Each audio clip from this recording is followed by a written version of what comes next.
Welcome to Two Wheels, and on this week's show we send our cameras off to Morocco to find out what's involved in touring through the desert. Jeff travels to this year's classic bike show at Stafford, and we'll be taking a look at what's new in the world of motorcycling with Wayne's Warehouse. But first, feast your eyes on this. Welcome to a very cold and extremely windy Three Sisters race circuit in Wigan in Lancashire. This is where CCM hold their Supermoto track days. Well, we've brought three friends of ours along today to have a go on the bikes. Ladies and gentlemen, boys and girls, please welcome the Star Boys.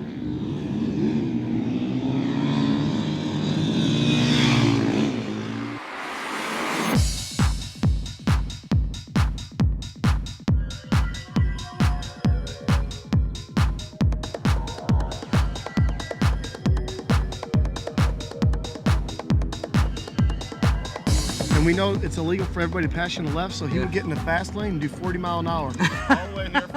They wouldn't pass. They wouldn't do it. We had a whole fleet of traffic flashing behind their us. lights, doing this. Then they went by like this. We're like, peace, they must love it. One guy threw a whole bottle of shit at us, hit the windshield. So we caught up to him and gave him a video.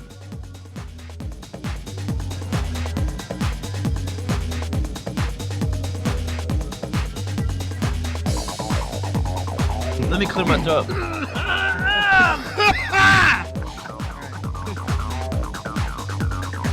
Right, we finally got the Star Boys sat still for 5 minutes, so we've got not sat still for long.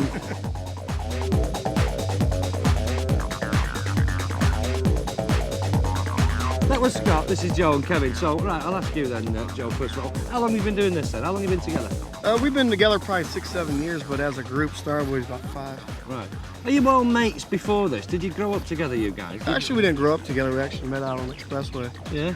We met through riding. Through riding? Yeah. Definitely. What's your background in riding then? Are you into competition riders? Mini ever? bikes. Mini bikes? Yeah, the little lawnmower mini bikes. We used to ride those. Mini moto, that's as we call them over here. Is that the same Yeah, the sort of- lawnmower engines and the bikes. Yeah, little tiny things. Oh, where yeah, you've got Monkey your bikes. right. ZX50s. Yeah, where you got your knees round your ears. Yeah. yeah, right, Yeah, I started riding with those. I think we pretty much all had those. Right. But then it was just a matter of getting in and out of like dirt biking, you know, Yeah. like growing up. Yeah.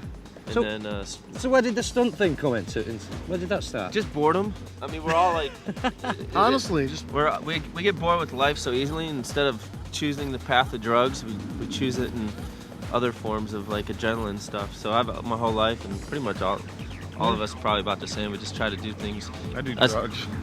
He does drugs. just kidding for the camera. yeah. Pete, cut that But out. anyways, yeah, it's just once you start like, you know, you riding fast on the road and topping out your bike, what next, you know? Yeah. So then you start riding 10-foot wheelies and 20-foot wheelies and 2-mile wheelies.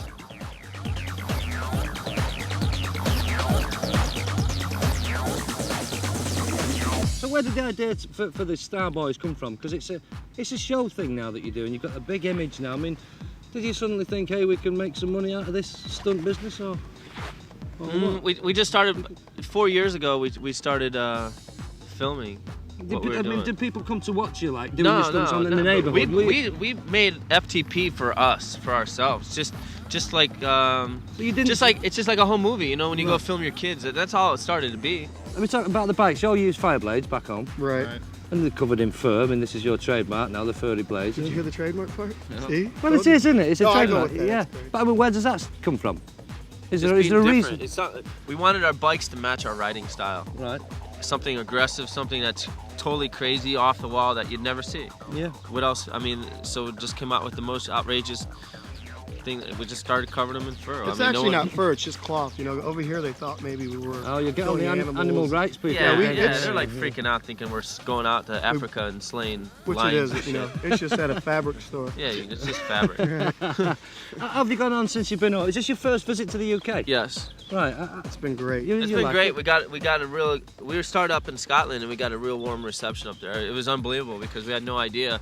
We were just like, we got there Thursday, 2 days before the show, and we were walking through the city, and everybody knew us. They were like, Yeah. "Hey, Star Very Boys, surprising. Star Boys." We Well, go they to can't the. miss you, can they? With the gear you wear. Yeah, Right. definitely. I mean, the gears that helps us advertise, you know.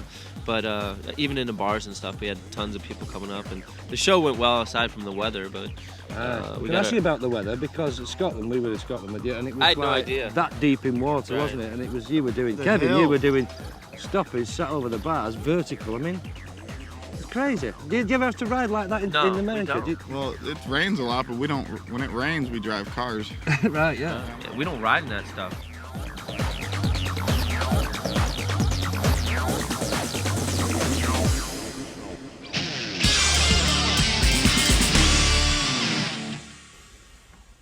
If you've got yourself a posy motorbike and you want to improve things on it, ordinarily most people would buy bits that just make it look better, or possibly make it go a little bit quicker.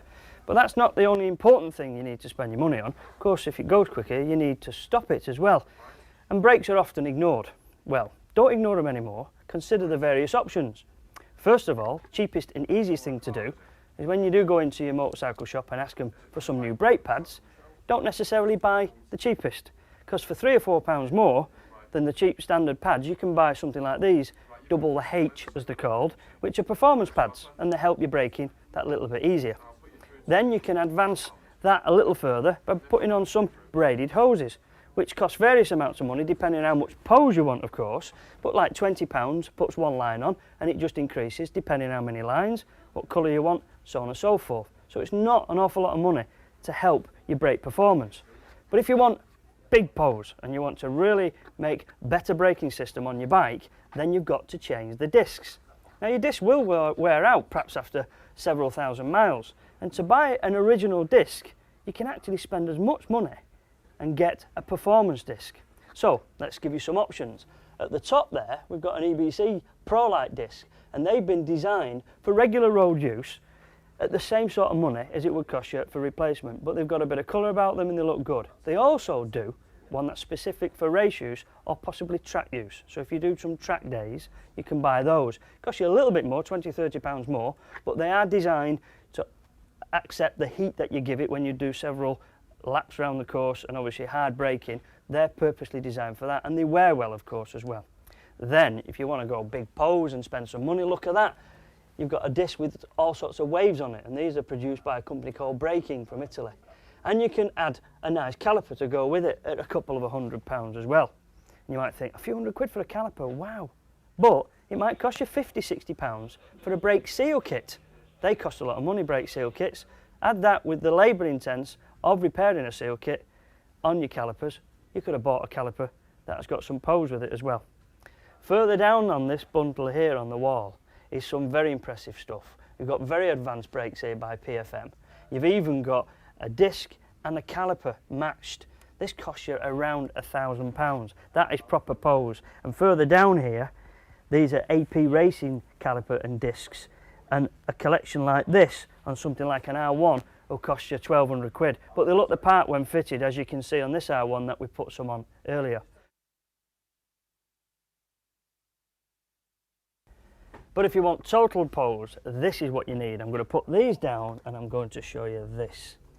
Now, if you want to impress your mates when you pull up at the biker meet or at the bike club on your fancy sports machine, whatever, an R1, 5-blade, whatever, this is what you need.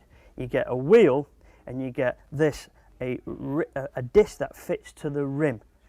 One either side. It is huge. It is awesome. You may have indeed seen these fitted to something like a Buell. Corking stuff. Obviously you need a caliper, which I've got down here, and that goes on your fork leg and fastens then obviously onto the disc. It's beautiful, it's sexy, and I just wonder whether they do one for my Gilera Runner 125. You never know, do you? I'll go and inquire. Will cost you around £1,400, mind.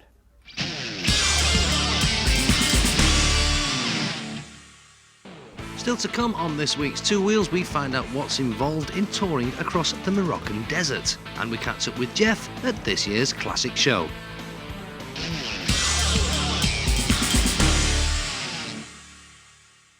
Welcome back to Two Wheels, and before we just nip across to Morocco, here's Jeff at this year's Classic Show at Stafford. Triumph Vertical Twin started in 1938, but if we came up to the early 60s, 1961, this is a speed twin, 500cc, now unit construction, gearbox there, heart-shaped timing cover there. Very important, that is a Triumph trademark, complete with this little badge there. But as I say, this is a 500, 2 cylinders of 250cc. When they wanted something bigger, what did they do? Well, they went to 650cc, but they also wanted a 750cc. This is Triumph's Trident. In fact, this is the last of the range. The T160 finished production in 1977, but this is the 3-cylinder Triumph. So you can recognise that heart-shaped timing chest there, unit construction gearbox. It's now a 5-speeder, but that's by the by. But as I said, what they did here is actually develop the engine. They simply took a 250cc cylinder and literally stuck it on the end. So now you've got 1 cylinder here on the right, another one in the middle. They've got twin exhausts on it, but that's more of a fashion thing to go around this frame tube. Then the other cylinder on the right. So that's 3 250cc cylinders, making altogether a 750cc. But not sufficient with that. They actually wanted something bigger still. So what did they do? They simply cut off another cylinder and stuck that on the end. And I'll show you that one now. Yeah, this is it yet again, that heart-shaped timing cover. This one probably looks a bit different to you because in fact this one is a BSA version, which was a bit different. The Rocket 3 this is based on, but the engines were basically the same. So what started off as a 500, then went to the 750, now has gone to 1000cc with another cylinder on the end. And how did they do it? Dead simple and a bit crude really. They simply sawed a piece off the crankcase, sawed another piece off the other crankcase and stuck the two together and welded them together straight down the middle there, and the same as straight up through the barrels there. Now even though the 750 performed incredibly well and beat MVs and all this sort of thing, this was just a one-off prototype made in 1969. But what they ended up with unfortunately was an engine which was too big, too complicated and too heavy. Far better I think to start off with that clean sheet of paper.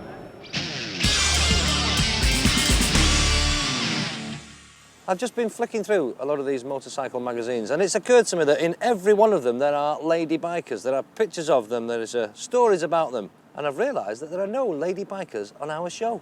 And we want to change all of that. We want you lady bikers to get in touch with us here at Two Wheels, and there are a couple of ways you can do it. Firstly, you can write to us at this address, Two Wheels, Men and Motors, Granada, TV, Key Street, Manchester, M60 9EA, or alternatively, you can send us an email. There's the email address, twowheels@granadamedia.com. Tell us all about yourselves. Tell us what's good and bad in the world of biking for you lady bikers. And who knows, instead of having your picture in a magazine, you might get your face and your bike on the telly.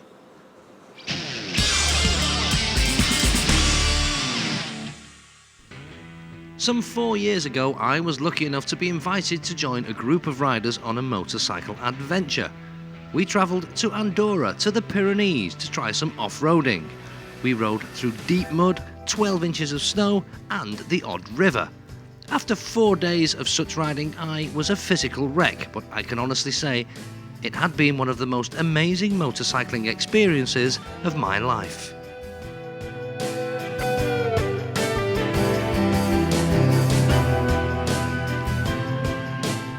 Such was the success of the Andorran adventure that the same company now offers riders the chance to go to Spain, Portugal and Morocco. And that's where we've sent our Two Wheels cameras to find out just what lies in store in this increasingly popular kind of motorcycle holiday.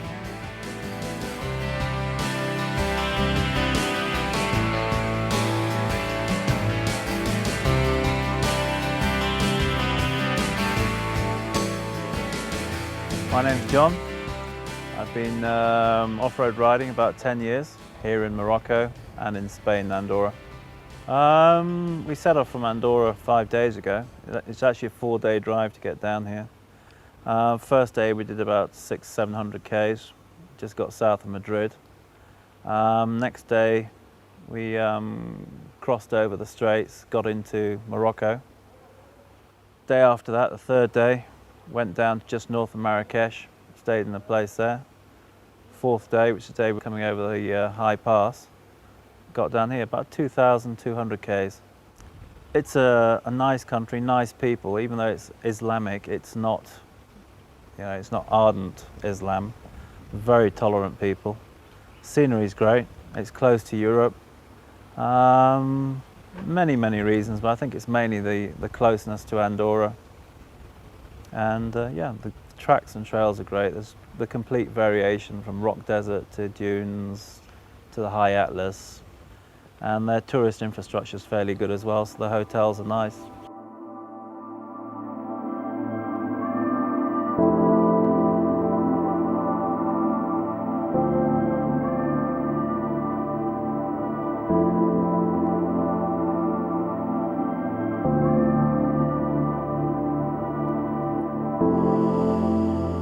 My name's Ian Haslop and I'm here this week to guide on the 5-day desert special.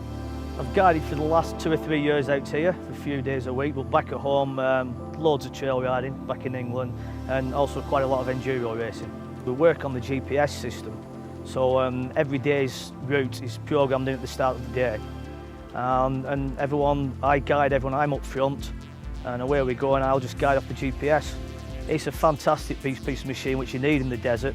I mean, the desert situation changes so much. You can go down one week, there's a track there, the week after with winds, etc. The track won't be there, so we use the GPS for backup.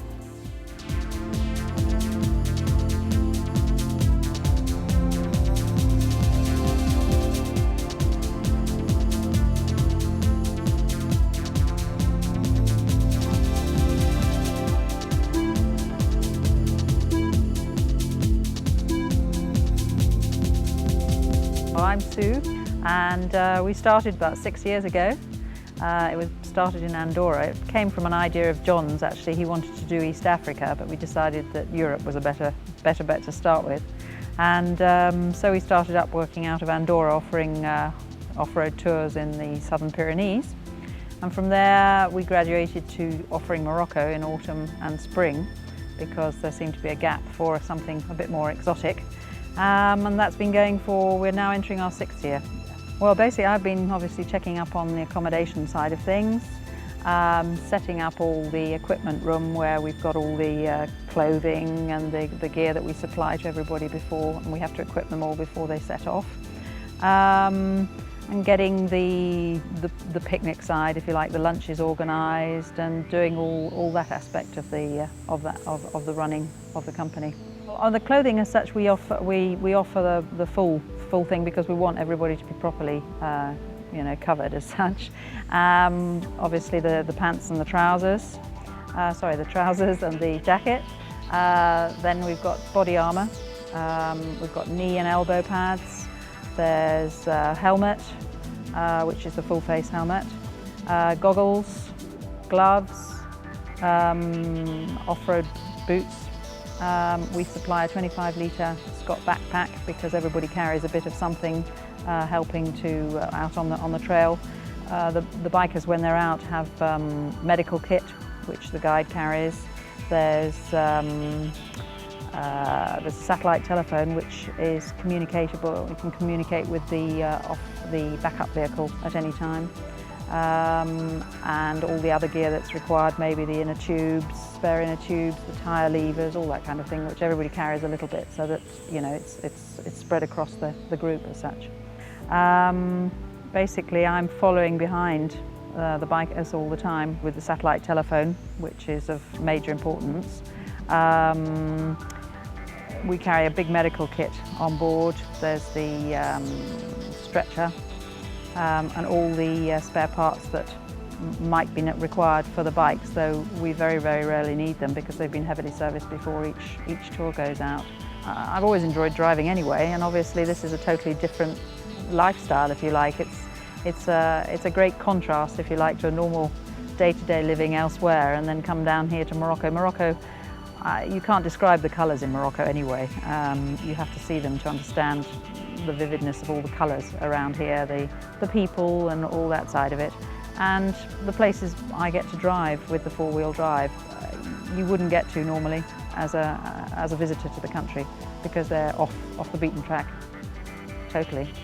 And therefore it's just a different environment, totally. It's too big to explain or to get across, I think, really. One has to visit it to see it.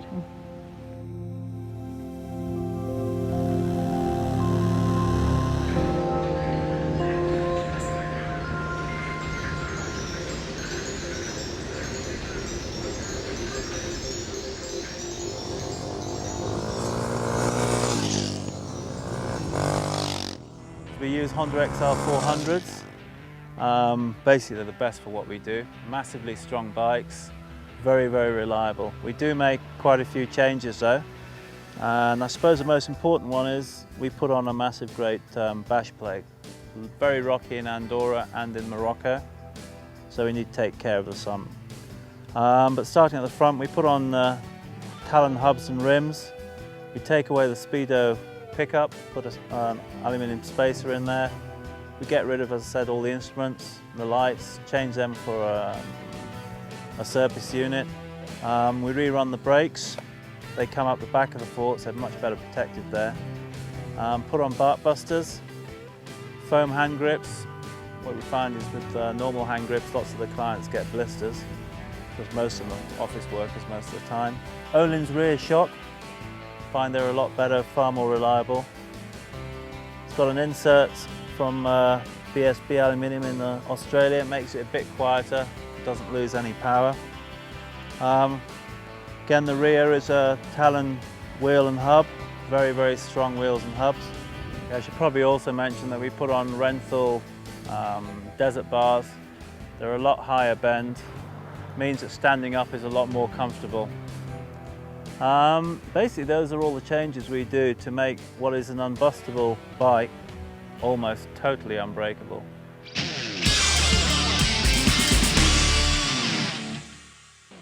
Well, there'll be more from our Moroccan adventure on two wheels next week, when we'll take a close look at how the bikes are prepared for what could prove to be one of the most rigorous journeys they could possibly endure.